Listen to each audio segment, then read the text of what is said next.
Assalamualaikum warahmatullahi wabarakatuh. Waalaikumsalam warahmatullahi wabarakatuh. Sehat semua? Alhamdulillah. Alhamdulillah. Izin saya pasang tablet dulu ya.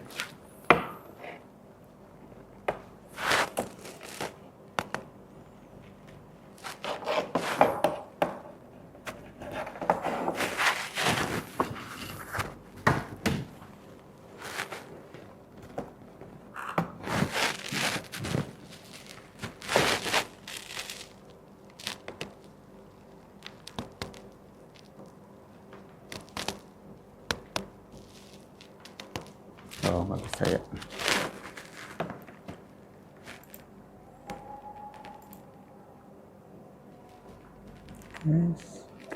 Kes.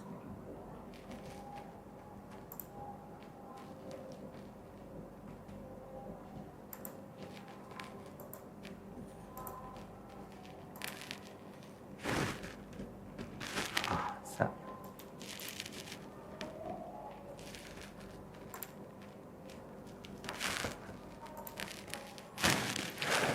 Bismillahirrahmanirrahim. Assalamualaikum warahmatullahi wabarakatuh.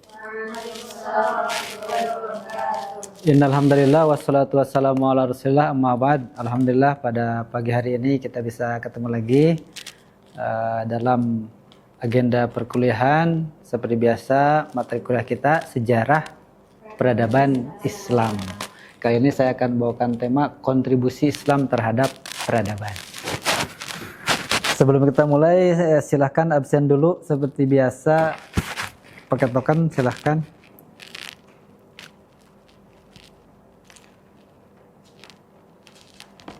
Ini yang mahasiswa putra pada kemana ini? Pada izin ikut perpindahan gedung. Berarti dilibatkan ya mahasiswa. Ada yang rapat. Baik.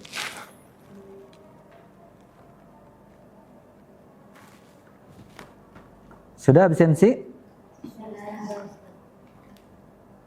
Sebelum masuk materi kita coba tes materi-materi kita yang sudah lewat pada pertemuan-pertemuan sebelumnya. Mau maju ke depan atau mau saya spin nanti ada yang jawab? Spin nanti kita jawab. Oke, saya yang spin gitu ya? Oke.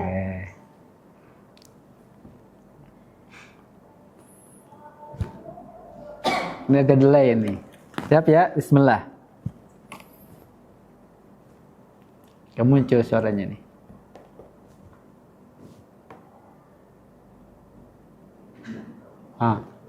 Awal Islam masuk ke Indonesia.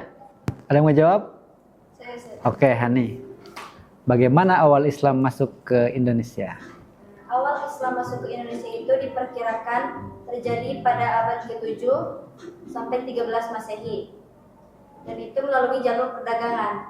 Jadi masuknya pedagang-pedagang dari luar ke Indonesia, ke Nusantara, kemudian mengenalkan kebudayaan-kebudayaan Islam. Dan berkembangnya Islam di Indonesia itu lewat perkawinan, tasawuf, pendidikan, dan dibantu dengan kerajaan-kerajaan Islam. Ada banyak teori juga yang menyebutkan tentang masuknya Islam ke Indonesia. Ada teori Gujarat, teori Arab, Persia, dan Cina. Oke, terima kasih. Mantap ya. Kita eliminate, kita spin lagi. Ini baru satu tema pembahasan. Ini agak delay karena nggak pakai kabel. Satu penemuan Muslim klasik paling fenomenal. Kenapa? Ada yang mau jawab? Oke, Laura. Gimana Laura?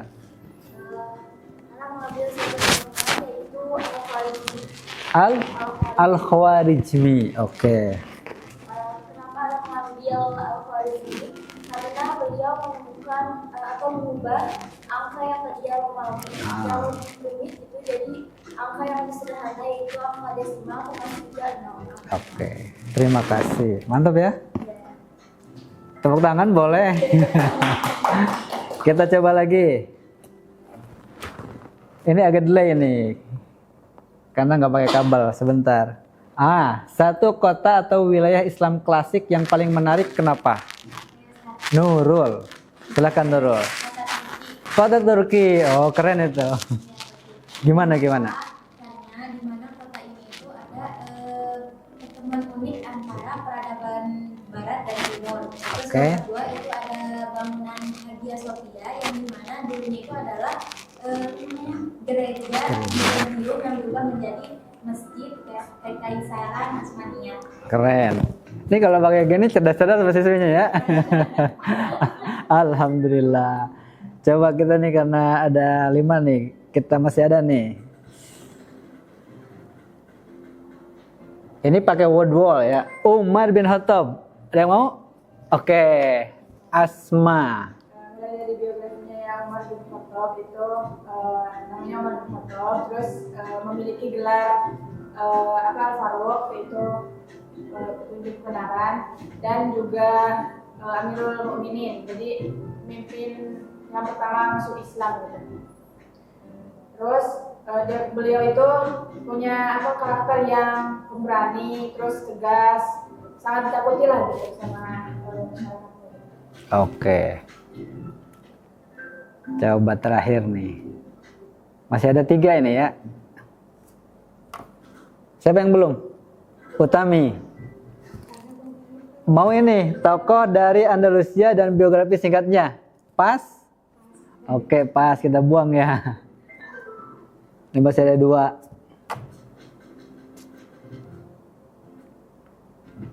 Sekilas tentang dinasti Abbasiyah bisa? Nggak bisa juga, pas. Oke, terakhir berarti ya. Nanti saya yang jawab.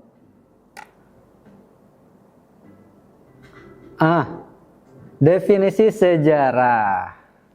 Jadi sejarah itu adalah peristiwa-peristiwa yang terjadi di masa lampau berdasarkan bukti dan kejadian yang nyata itu agar manusia itu melihat perkembangan peradaban masyarakat Oke. sosial. Oke. Sejarah berasal dari kata apa? Berasal dari kata apa? Dari bahasa apa? Dari bahasa Arab. Syajarah, pohon. Akar kesana kemari. Oke. Tadi ada 2 yang nggak dijawab ya. Apa atau siapa tokoh dari Andalusia? Siapa? Ada yang tahu? Banyak. Abdurrahman Ad-Dahil yang pertama kali dianggap sebagai sultan. Siapa lagi? Pembuka pertama. Yang paling terkenal nyeberangi Selat Gibraltar.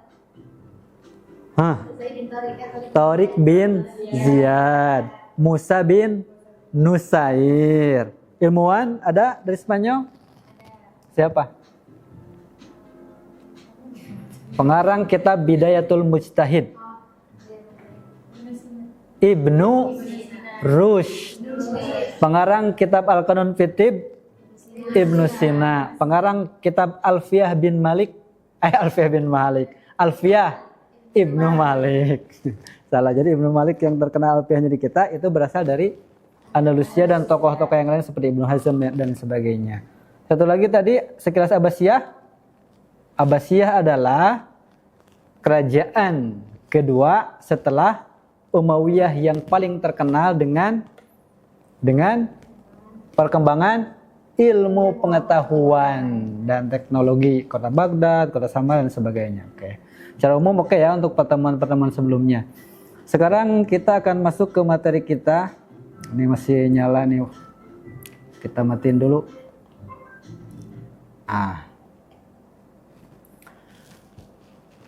Saya sekarang akan menyampaikan terkait kontribusi Islam terhadap peradaban, terutama terkait filsafat ya, dalam tanda petik metode berpikir rasional. Kita besarkan. Ini mungkin agak delay. Kontribusi Islam terhadap peradaban, terutama di bidang filsafat. Kita ke atas dulu ya. Teman-teman,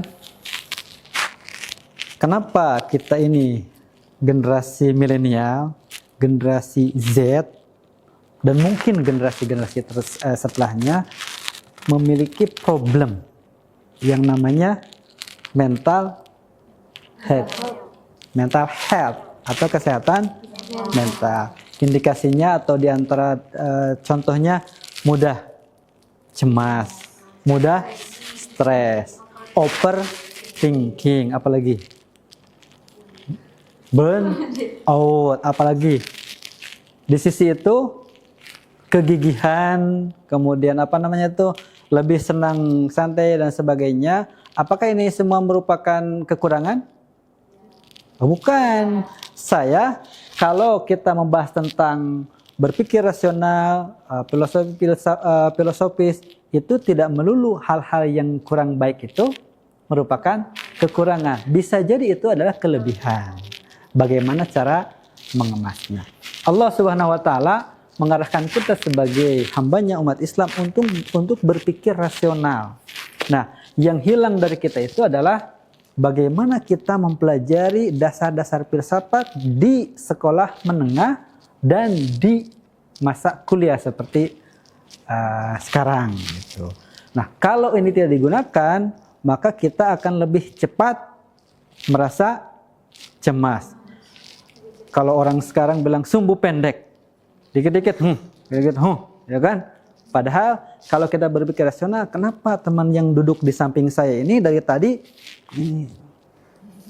emang dia lagi nggak senang sama saya, ya kan? Nggak suka sama saya dan sebagainya. Kenapa berpikir rasional ini menjadikan umat Islam pada masanya di abad pertengahan memiliki kontribusi yang luar biasa. Sebagai contoh begini, saya slide selanjutnya ya, biar fitnah ini. Kalau kita ngomong peradaban, maka yang menjadi titik utamanya adalah peradaban Yunani, bukan Islam, Yunani. Mereka lah pemilik teori segala macam itu ada di Yunani. Tapi itu semua hanya berbasis kepada teks dan teori, bukan praktek. Gitu. Jadi ada ilmunya, tapi tidak menjadi praktek. Nah, umat Islam hadir membawakan proses berpikir induktif. Apa itu induktif? Contoh begini. Pesawat terbang. Kalau kita lihat pesawat terbang itu kan sudah jadi. Kalau menggunakan proses berpikir induktif, kita melihat, oh, capung bisa terbang. Burung bisa terbang. Apalagi yang bisa terbang? Ayam. Kupu-kupu bisa terbang dikit kalau ayam, ya kan? Yang bisa terbang lalu dan jamak. Burung, capung, kupu-kupu. Taruhlah 3 ya. 3 ini bisa terbang. Kenapa bisa terbang? Karena punya sayap. Kenapa sayapnya bisa menahan tubuhnya? Karena ada angin, ada tekanan. Dan sayapnya itu bisa menopang, menahan beban tubuhnya. Maka ketika itu para ilmuwan muslim akhirnya berpikir, oh saya mau terbang. Bikinlah dia sayap dan dipasang di tubuhnya, naik ke menara, lalu loncat ke bawah. Bisa terbang? Bisa, tapi kemudian jatuh dan patah tulang. Kenapa? Karena dia lupa. Kenapa? Karena tekanannya. Nah, karena dia tidak bikin ekor yang bisa mengatur pas dia landas. Jadi jatuhnya gerbung gitu. Nah, maksudnya seharusnya ada sayap dan ada ekor. Kemudian bertambahlah tadi teori itu. Oh, yang bisa terbang itu burung karena punya sayap, ada tekanan, ada ekor juga untuk mengatur kemudi. Kemudian jadilah bisa terbang. Nah, ini berpikir induktif. Dia ada teorinya, dia teorikan, kemudian dia praktekkan, kemudian dia analisis, dan di akhirnya ada kesimpulan. Dan kesimpulan itu tidak matang. Artinya ketika, oh ternyata pas emang terbang tapi goyang-goyang. Butuh apa lagi ini? Oh butuh kemudi, taruhlah begitu. Sehingga berpikir induktif itu orang bisa merevisi kesimpulan yang sudah didapatkan ketika dia mendapatkan kesimpulan baru yang lebih baik sesuai hasil praktek yang dia lakukan. Ini berpikir induktif. Nah, karya Yunani sini itu hanya di teori saja. Akhirnya itu diterjemahkan ke dalam bahasa Arab. Karya-karya yang berbahasa Yunani itu di Baitul Hikmah pada masa Khalifah Abbasiyah. Akhirnya umat Islam mencoba menganalisa, mempraktekkan. Jadilah hal-hal baru. Nah, ini kemudian dibawa oleh para ulama dari Baitul Hikmah di Baghdad ke Andalusia di Spanyol. Dari Spanyol ini kemudian diterjemahkan yang buku-buku bahasa Arab itu ke bahasa Latin. Karena orang Eropa menggunakan bahasa Latin ketika itu sebelum bahasa Inggris menyebar seperti sekarang. Nah, dari bahasa Latin inilah orang Eropa mempraktekkan teori-teori itu seperti umat Islam mempraktekkan ketika masa Abbasiyah sampai ke Andalusia. Maka di Eropa muncullah abad pencerahan atau Renaissance. Selanjutnya. Nah, ini contoh-contoh para ulama yang mentransmisikan, merubah, memperbaiki, memberi catatan. Bayangkan, karya-karya Yunani, karya Socrates, karya Aristoteles, karya Galen atau apalah cara bacanya dan lain sebagainya, Euclid dan sebagainya, itu dikoreksi. Contoh Ibn Rus mengoreksi karya Aristoteles, karya yang lain. Ini seharusnya begini dalam karya Islam. Jadilah dia filosof Muslim yang mengkaji karya-karya filsafat, karya-karya kedokteran dan sebagainya yang asalnya dari Yunani, berbahasa Yunani, kemudian diterjemahkan ke bahasa Arab, kemudian setelah berada di Spanyol diterjemahkan lagi ke bahasa Latin dan dibawa ke Eropa. Jadi kalau kita tarik benang merah, umat Islam sebagai sebuah peradaban itu memiliki kontribusi yang sangat besar terhadap peradaban. Tapi umat Islam itu bukan pemilik semuanya. Jadi ini Islam luar biasa, ini Islam yang penemu. Bukan. Sudah ada dari Yunani, dibawa bahannya itu, diolah dengan metode berpikir induktif tadi. Nah, sudah berhasil dikembangkan, diterjemahkan lagi ke bahasa Latin dan orang Eropa lah yang mengembangkan kemudian sampai sekarang. Nah, jadi umat Islam memberikan kontribusi kepada peradaban itu tidak segalanya milik umat Islam. Di sisi lain kalau dikatakan umat Islam juga tidak kosongan sebagai pendiri peradaban. Jadi masing-masing peradaban dunia memberikan kontribusi yang luar biasa terhadap peradaban manusia. Sejak Mesir kuno, Cina kuno, apalagi yang kuno-kuno, India kuno, apalagi Yunani kuno, terus Sungai Tigris, Sungai Euphrates dari mana? Mesopotamia kuno, Indonesia kuno, sebelum ada Indonesia. Nah, semua peradaban-peradaban kuno ini memberikan kontribusi masing-masing dan dihimpun pada masanya di Abbasiyah sampai ke Andalusia, jadilah peradaban yang luar biasa. Maka para penulis di buku itu mengatakan ketika London masih berupa rawa-rawa, kota-kota Islam seperti Baghdad sudah terang benderang. Itu dari buku-buku. Nah, Islam itu memiliki peradaban yang luar biasa, berkontribusi kepada peradaban dunia. Tapi tidak semuanya melulu milik umat Islam. Jadi nggak boleh kita mengklaim, oh ini umat Islam penemu. Enggak. Kenapa? Karena ada kontribusi yang lain dalam segala bidang. Contoh, kebudayaan Mesir kuno terkenal dengan apa? Cina kuno terkenal dengan apa? Kertas contoh. India kuno dengan apa? Mesopotamia kuno dengan apa? Semuanya berhimpun menjadi satu kesatuan dan pada akhirnya masuk ke peradaban tertinggi di dunia. Hanya sunatullah hukum alam berlaku, kadang-kadang di atas, kadang-kadang di bawah. Pada masa Abbasiyah sampai ke Andalusia, umat Islam berada di atas abad pertengahan. Kemudian begini, muter kayak spin yang kamu tadi pilih. Set. Sekarang kita berada di mana? Betul di bawah. Belum tentu, gitu kan? Lihat saja nanti apakah kita berada di mana. Bisa jadi kita ngira di bawah, padahal kita itu ada di tengah atau mungkin di atas. Mudah-mudahan. Ini contoh-contoh yang lain ya.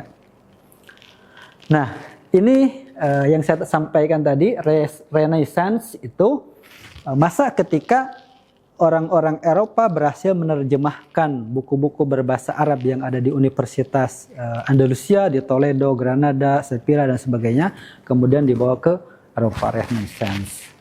Nah, itu pengantar dari saya, tidak banyak-banyak karena perkuliahan itu seharusnya berbasis kepada mahasiswa. Nah, sekarang karena ini putri saja, mahasiswa saja, dan mahasiswanya sedang tidak hadir di sini, mungkin kita bagi dua kelompok ya. Ada yang 3, ada yang 2.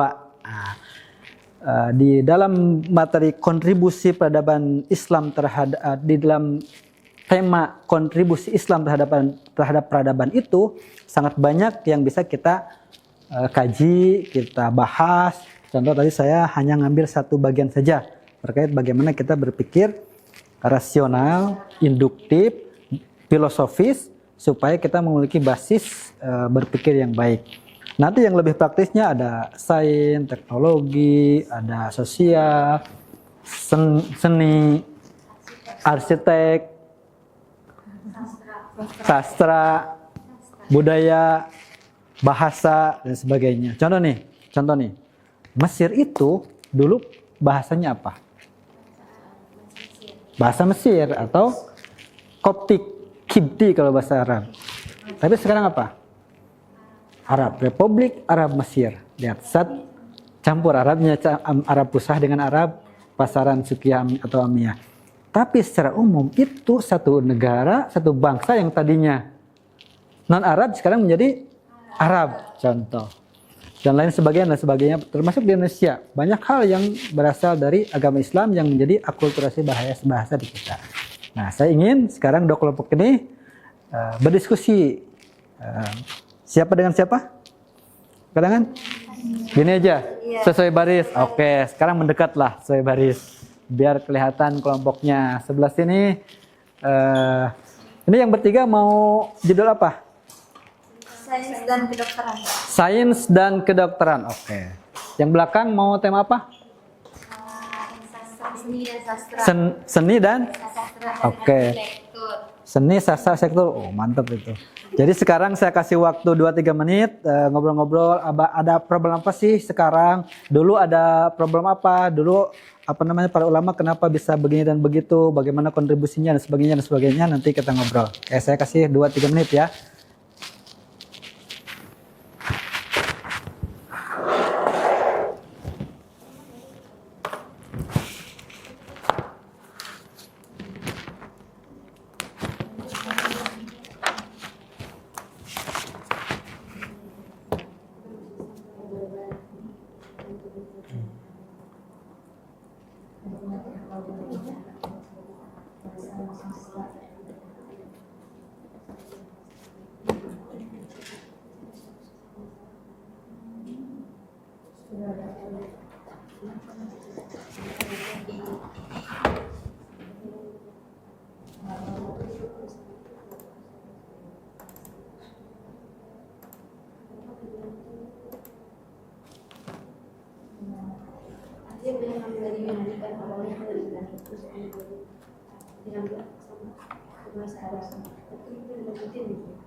Kelompok 1 yang di depan, temanya apa tadi?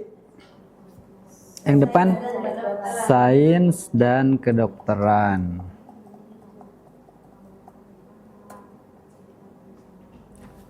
Kelompok 2?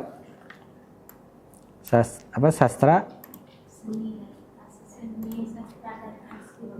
Seni, sastra, dan arsitektur.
Gimana? Dapat apa?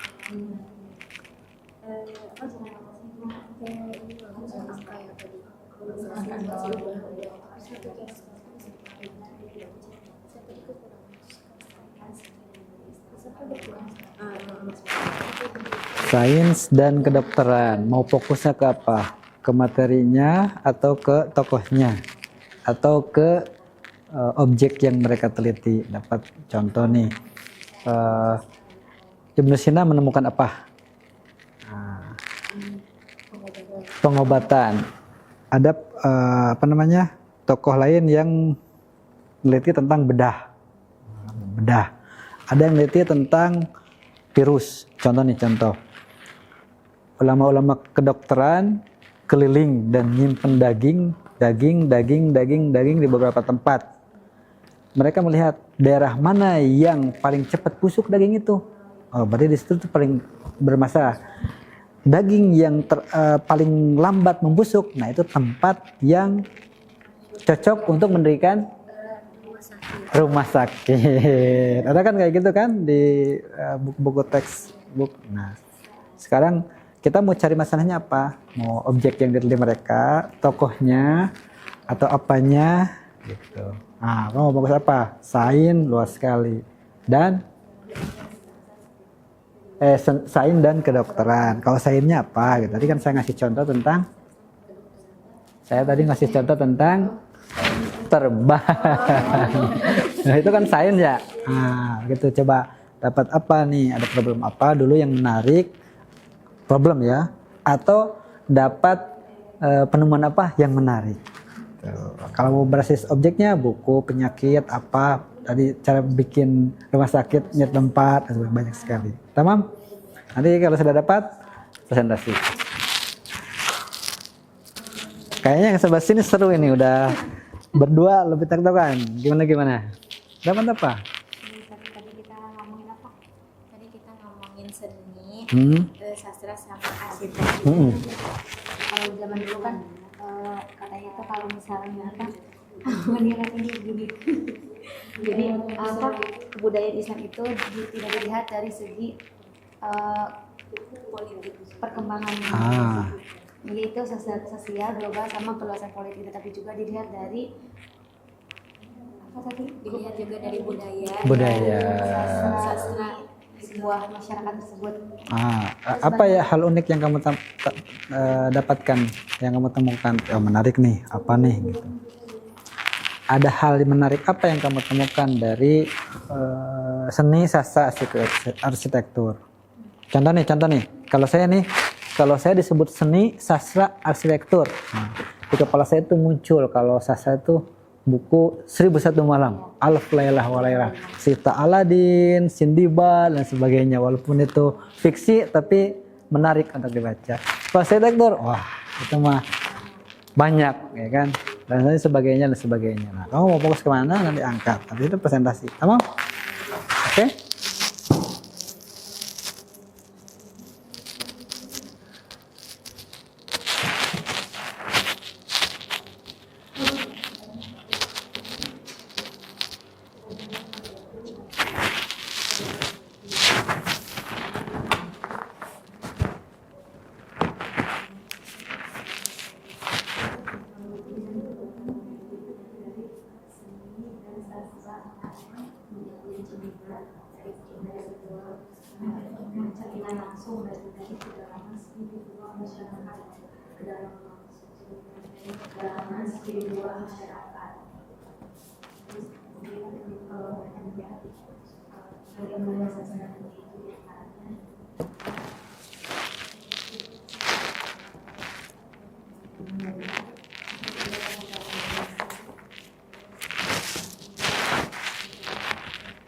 Gimana? Cukup?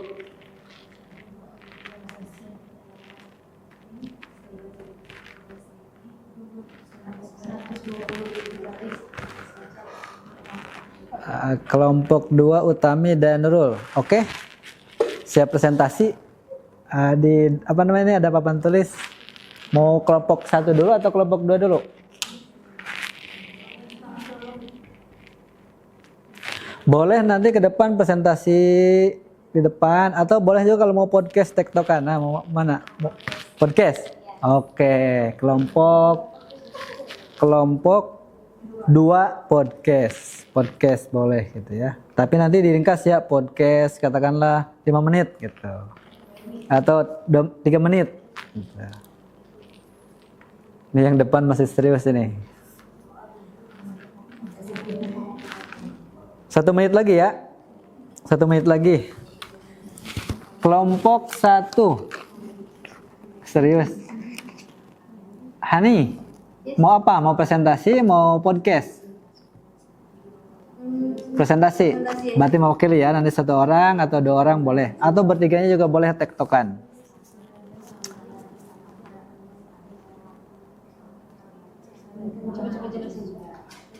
40 detik lagi.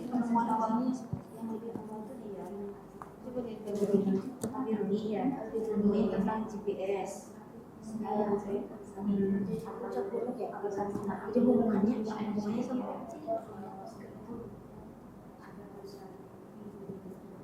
Alasan itu kan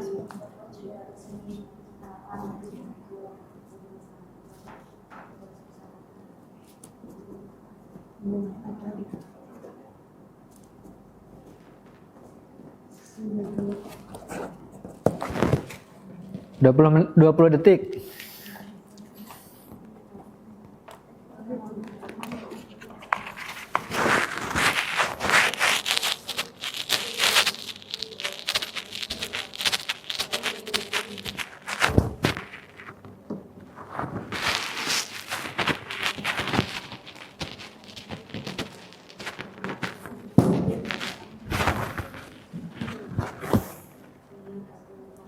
Sepuluh detik.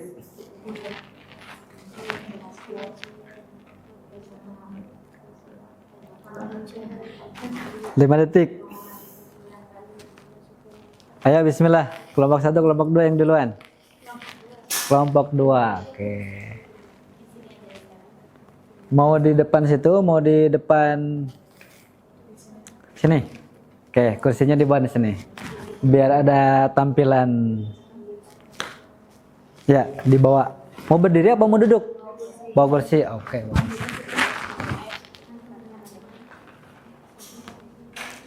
Kelompok 2 sambil nyimak ya. Hei, kelompok 2 sambil nyimak.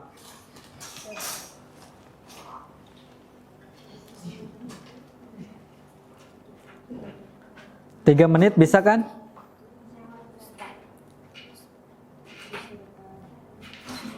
Oke. Hitungan mundur. Siap? 3, 2, 1 mulai. Assalamualaikum warahmatullahi wabarakatuh. Waalaikumsalam warahmatullahi wabarakatuh.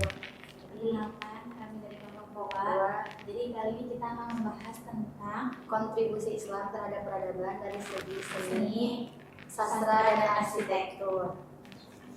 Langsung aja ya kami. Nah, kenapa sih Islam itu juga harus melihat dari segi seni, sastra, dan arsitekturnya? Karena sebuah peradaban itu ya tidak dilihat dari berkembangnya teknologi juga keluasan politik, akan tetapi dilihat dari seni dan budaya dalam kedalaman spiritual masyarakat tersebut. Jadi bukan hanya dilihat dari luasnya politik, juga perkembangan teknologi, tapi juga dari seni dan budaya suatu masyarakat. Jadi seni dan budaya itu terlihat dari kedalaman spiritual masyarakat tersebut ya. Nah, terus kalau seni misalnya ada apa aja sih peninggalan Islam yang buat dunia gitu? Yang paling apa ya, yang paling terkenal tuh banyak ya. Tadi yang pertama itu ada penyair dari kitab seni yang Alfu Lailah wa Lailah, itu tentang cinta fiksi seni ya. Kalau seni itu dilihat dari banyak peninggalan seperti kaligrafi kufi, terus juga ada seni terapan atau itu miniatur itu, sama satu lagi itu ada wayang. Kayak gitu.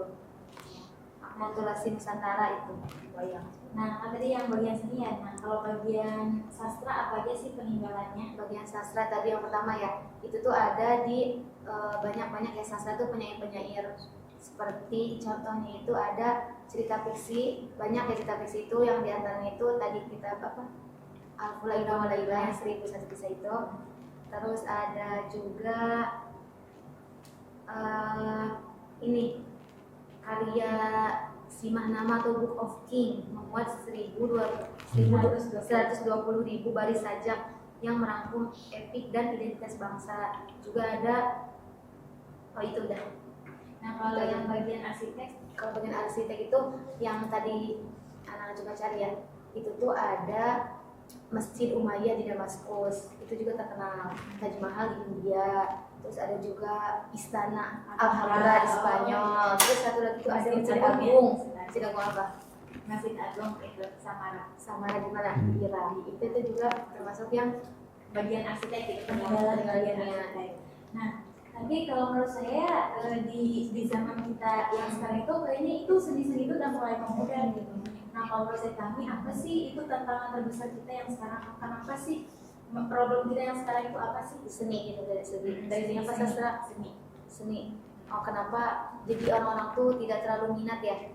Karena berarti kalau dari seni kita harus melestarikan budaya seni itu dengan cara gimana? Memadukan kreativitas modern tetapi juga tidak menghilangkan nilai-nilai keislaman. Berarti problemnya itu karena globalisasi ya. Karena globalisasinya. Nah, kalau dari segi Sastra. apa? Kalau sastra kan kalau sekarang tuh banyak kita tuh apa ya, minim literasi gitu. Nah, makanya kalau zaman sekarang itu kita harus berarti pertama tuh menumbuhkan kecintaan kita terhadap literasi, minat literasi. Nah, itu baru kita mengenalkan karya-karya sastra kepada pemuda zaman sekarang gitu, sehingga nanti kita bisa lebih tertarik dan mendalami itu. Karena kan kebanyakan kita sekarang tuh kenapa tidak minat literasi, karena kita lebih ingin apa ya, mengkonsumsi yang lebih sastra, kayak misalnya video-video singkat, scroll gitu, kayak gitu. Maunya yang santai aja, maunya yang instan, nggak perlu baca-baca lagi. Jadi Satu menit lagi. Nah, kalau dari segi mungkin segitu aja ya kita. Jadi kesimpulannya kesimpulannya apa? sih? Coba kesimpulannya nih sekarang. Kalau menurut saya kesimpulannya kan tadi kenapa Islam itu apa sih tadi perkembangan peradabannya itu juga ada dari segi seni, sastra dan arsitek. Nah, karena kan tadi kata kami itu karena Islam itu bukan cuma dilihat dari bagaimana perluasan wilayah dan politiknya, tetapi juga dari seni dan budayanya. Nah, karena seni dan budaya itu adalah cerminan dari kedalaman spiritual dan masyarakat tersebut gitu. Nah, itu mungkin itu aja ya. Itu aja dari kita ya teman-teman. Sekian dari kita. Kami assalamualaikum warahmatullahi wabarakatuh. Waalaikumsalam warahmatullahi wabarakatuh. Sebentar, keren. Ada yang mau bertanya enggak karena ini podcast? Cukup, oke. Saya. Kamu bahas seni, sastra dan arsitektur. Berarti kan suka dengan tema itu. Agak tertarik, karena baru sekarang ya, lebih ke penasaran. Belum suka, oke. Kan itu kan awalnya juga Betul, penasaran, suka. Ya. Pertanyaan saya, nanti di masa yang akan datang kira-kira 3 hal ini akan kamu geluti enggak? Kalau akan, apa yang akan kamu hasilkan, ciptakan, create dan sebagainya? mungkin kalau dari segi arsitek insya Allah ya. Insya Oke. Pertama mungkin dari lebih ke pembangunan sekolah. Oh, cakep. Sama. Enggak, bukan sekolah, Ah. apa? Pondok. Pondok pesantren. Oke. Siap, terima kasih. Boleh kembali. Kelompok 2 presentasi. Diwakili. Oke, berarti sebelah sana boleh sambil kalau mau ilustrasi ada pulpen di sebelah sini. Oke, siapa yang maju ke depan? Hani. Oke, silakan Hani.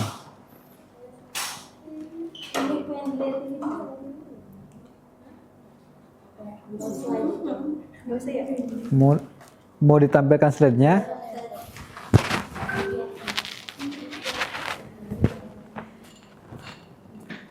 Filenya kecil apa besar? Coba WA ke saya.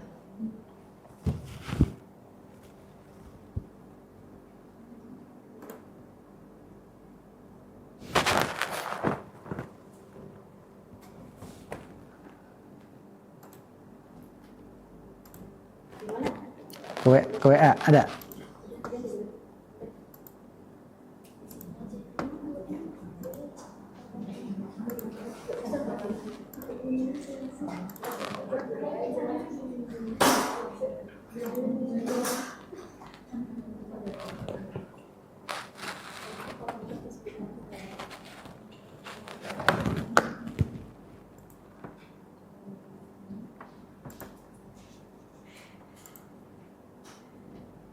Bentar ya.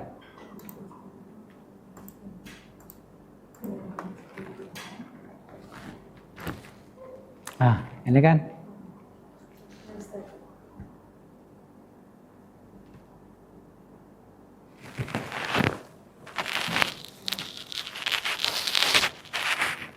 Ayo. Oke teman-teman, jadi dari hasil diskusi tadi bersama teman-teman saya, teman-teman tim, kita menemukan sesuatu yang menarik di sini.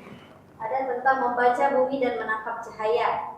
Dua hasil penelitian, yang pertama dari Al-Biruni tentang astronomi, yang kedua itu tentang Al-Hasan bin Al-Haytham. Dia menjelaskan tentang optik. Di sini Al-Biruni itu menulis Al-Qanun Al-Mas'udi, ya. Dia menjelaskan tentang teori dasar tentang pengukuran bumi lah, yang nantinya kemudian hasil dari penelitian ini ada tentang GPS, Google Maps, itu lahir dari teori dasarnya Al-Biruni. Kalau dari Al-Hasan bin Al-Haytham itu dia membantah teori kuno yang bilang kalau kita bisa melihat itu dari mata yang mengeluarkan cahaya. Ternyata nggak kayak gitu, tapi ternyata ada cahaya yang tegak lurus ke mata dan kita bisa melihat.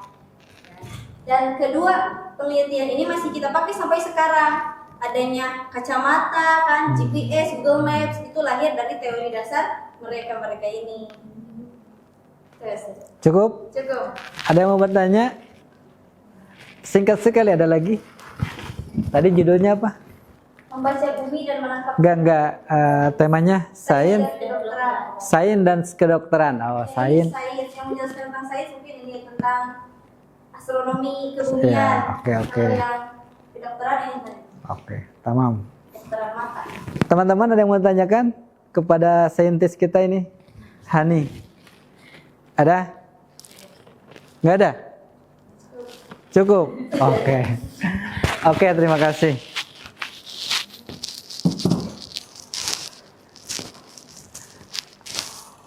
Di ruang-ruang kelas seperti ini, daya nalar kita, daya pikir kita, rasa penasaran kita, rasa keingintahuan kita kumpulkan, kemudian kita jadikan itu sebagai api yang menyala gitu. Sehingga dalam hati kita, dalam pikiran kita, dalam ruang hayal kita, bahkan dalam hal-hal apapun dalam kehidupan kita selalu berpikir apa, mengapa, kalau kata Simon Sinek, why, the clarity of why. Kenapa kita hidup? Kenapa kita belajar? Kenapa kita kuliah? Setelah itu, kalau sudah mendapatkan, kita lanjutkan untuk meng-create sesuatu yang akan berdampak kepada diri kita, orang di sekitar kita, kepada peradaban secara umum. Itulah yang dilakukan oleh para ulama muslim pada masa mereka hidup, katakanlah di abad pertengahan. Nah, kalau sekarang kita belum masuk ke fase seperti mereka, kita masih di tahap belajar. Bisa jadi nanti 5 tahun kemudian kamu S2, S3, katakanlah di mana yang kamu sebut tadi, di Mesir, di Turki, di Eropa, di kalau sudah ada S3 ya, di Jerman, ini belum menyebut negara nih, di Indonesia. Di Indonesia. Oke. Nanti kamu menjadi orang-orang luar biasa, menjadi para penemu, menjadi inspirator, sehingga melahirkan peradaban baru berkontribusi kepada manusia muslim maupun non-muslim. Saya kira materi kita cukup. Kita coba ya post test. Mungkin post testnya tadi kita tidak jelaskan secara keseluruhan, tapi kita cek mana saja yang bisa kita tangkap, yang bisa kita jawab ya. Ini ada 10 pertanyaan untuk post test kita. Bisa jadi ini tadi tidak tersampaikan, tapi bisa jadi kamu sudah membaca apa yang ada di post test ini. Jadi nggak melulu hasil kita belajar barusan. Bisa jadi sebetulnya sudah dibaca sebelumnya, sudah diketahui. Siapa ilmuwan muslim yang dijuluki sebagai raja di Raja Dokter dan penulis karya monumental berjudul Al-Qanun fit Tibb? Ibnu Sina. Ini benar semua ya. Ibnu Sina, terkenal apa tuh ya? Oke. Ibnu Sina, that's right katanya.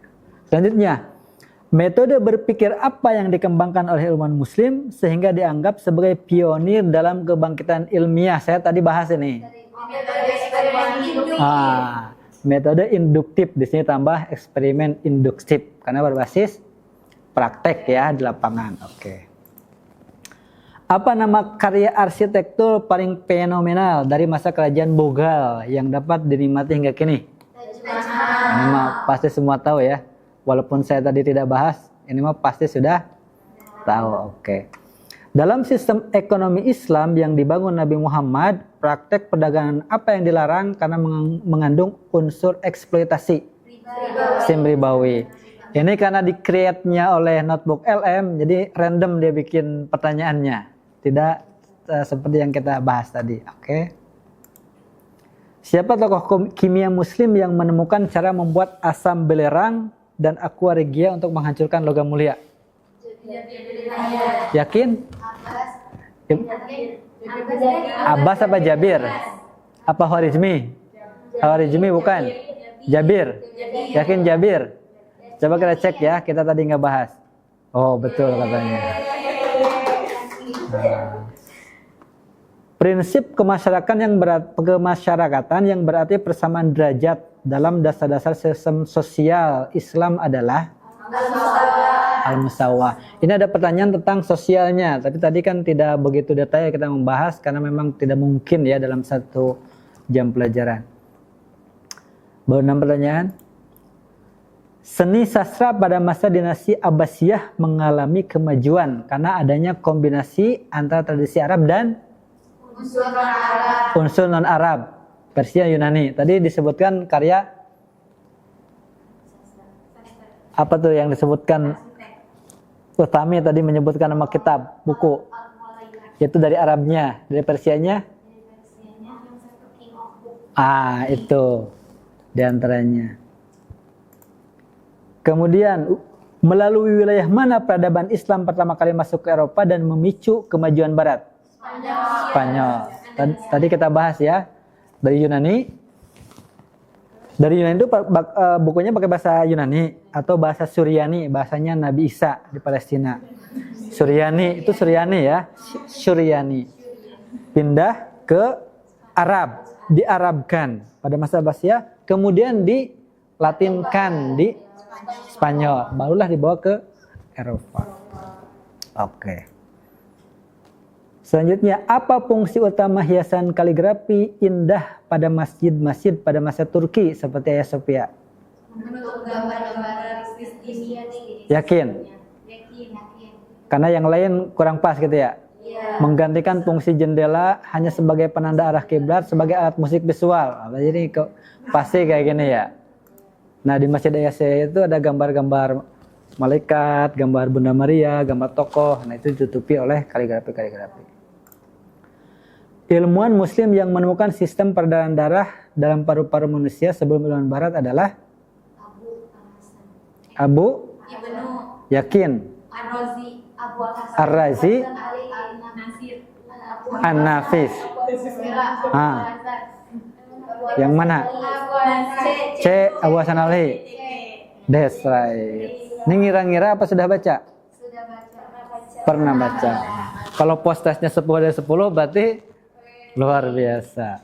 Tepuk tangan buat kita semua. Teman-teman sekalian yang berbahagia, alhamdulillah materi kita pada hari ini telah selesai.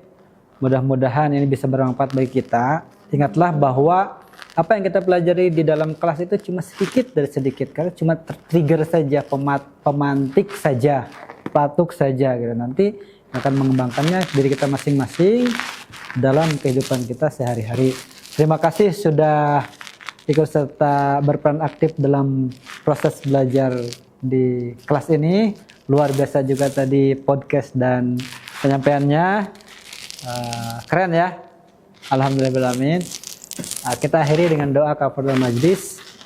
Subhanakallahumma bihamdika asyhadu an la ilaha illa anta astaghfiruka wa atubu ilaik. Alhamdulillahirrahmanirrahim. Assalamualaikum warahmatullahi wabarakatuh. Silakan. Sama-sama.